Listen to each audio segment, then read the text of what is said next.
Perfeito. Deixa eu te perguntar uma coisa. Você gostaria de viver de YouTube? Fazer seu próprio horário, trabalhar de onde você quiser e principalmente gerar muita receita? Pois é, hoje é a sua chance. Compartilharem parte do que elas sabem, algo que você faz muito bem.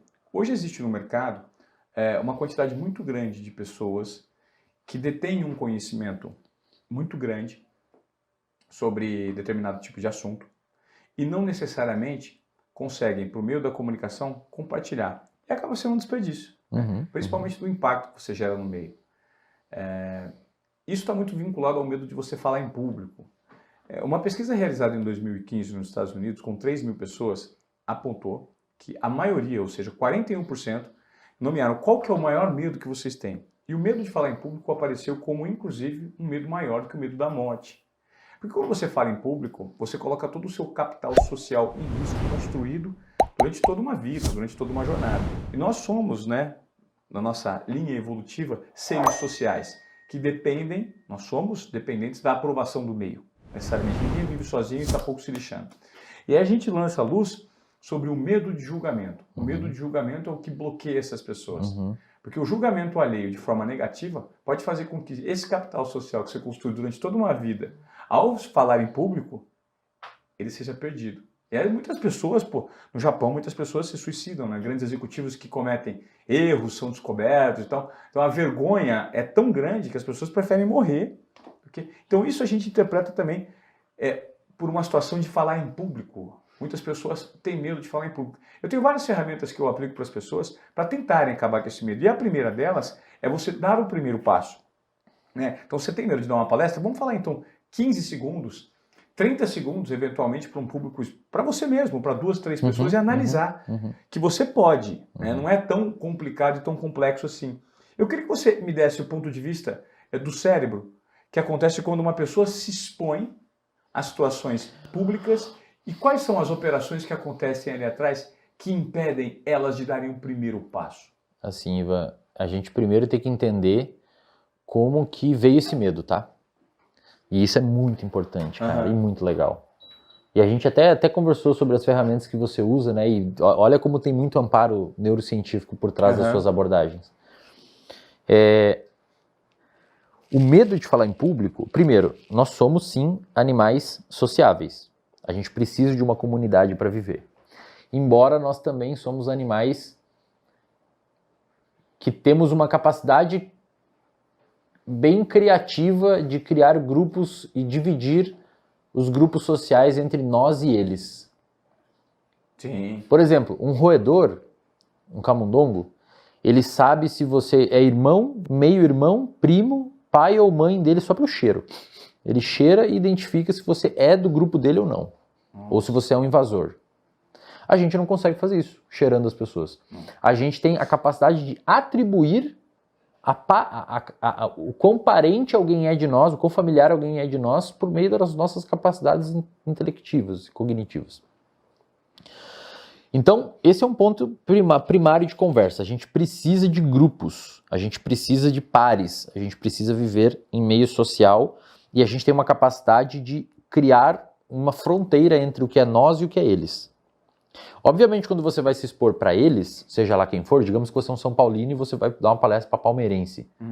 Cara, vai ser muito mais nocivo, porque teoricamente eles vão estar ali julgando você de forma... Agora, se você for falar para São Paulino, vai ser um pouquinho menos... Objeções, As objeções são muito menores. É nós, quando você está no seu grupo. Exato, é tipo nós. O maior problema das pessoas que têm dificuldade de falar em público... Então, assim, de fato, você tem a necessidade de viver em sociedade. No entanto, o medo de falar em público, quando se torna patológico, ele foi um medo que você aprendeu, cara. E eu já vou te explicar o porquê. Isso é uma coisa que as pessoas muitas vezes não percebem. Lá na infância, lá na escola, lá no ensino médio, quando você foi fazer uma pergunta para a professora, e você estava na hora de fazer a sua pergunta, ou você teve dúvida de um conteúdo, e você quis levantar a mão para fazer a pergunta, subiu um pouquinho a sua ansiedade, e você falou, não vou fazer essa pergunta, porque vão rir, é uma pergunta boba e tal, e você não perguntou. Cara, esse não perguntar, naquela vez, foi uma esquiva a gente chama de esquiva experiencial. Você se esquivou da experiência. Você jogou seu comportamento para o lado. Então estava indo aqui, tinha experiência de perguntar e falar em público, você desviou dela. Quando você desvia dessas experiências de se expor em público, você forma um circuito no seu cérebro que armazena aquilo. Por quê? Porque foi agradável se esquivar.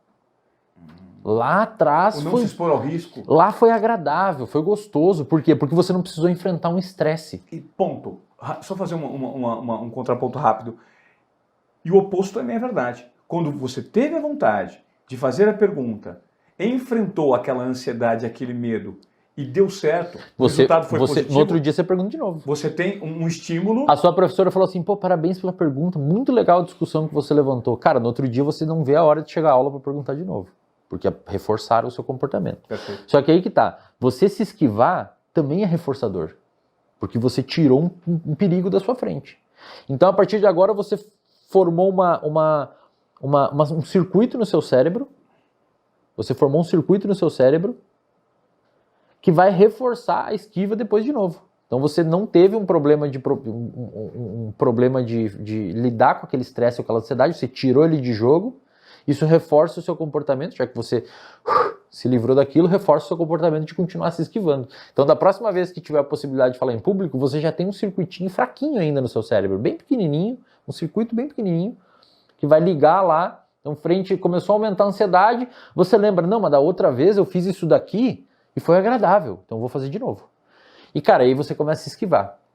E você vira um mestre em se esquivar em falar em público. Até que em algum momento, cara, chega uma hora que você não pode mais se esquivar. Porque agora você é um cara respeitado, agora você é um cara dono de um negócio aí que você tem que falar para os seus funcionários, ou agora você é um cara que tem que dar uma palestra, ou tem que apresentar o TCC. TCC é o mais clássico da faculdade. A pessoa se esquiva nas aulas até o TCC. No TCC ela é obrigatória. Ela não tem como falar para os colegas, eu faço os slides e você apresenta igual nos outros trabalhos. É o julgamento você final. Você tem que apresentar. E aí a pessoa, pelo fato dela sempre ter se esquivado, ela não cria o que a gente chama de repertório comportamental. Ela nunca estava ali, ela nem sabe como fazer, para que lado olhar.